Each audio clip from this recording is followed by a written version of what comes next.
Agriculture is undoubtedly the source of food. I don't think anyone would argue with that. It's also a source of market revenues and a source of employment for millions of workers worldwide. Therefore, promoting agriculture is vital for society. The creation of jobs, however, in rural areas must be inclusive, it must be sustainable, and respectful to humankind. So there must be dignity. It must also take into account respect for the environment.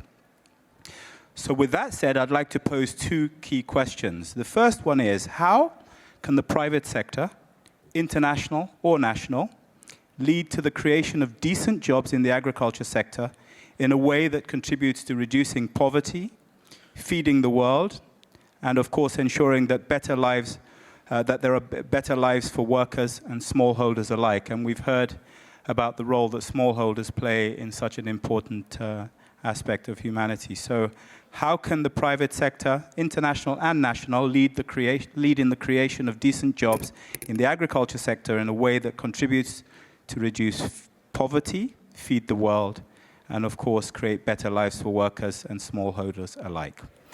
So, what is a job? How important is it to have a job? What is a decent job? How do we define a decent job? A decent job in Nigeria today is a job that puts cash in your pocket every day.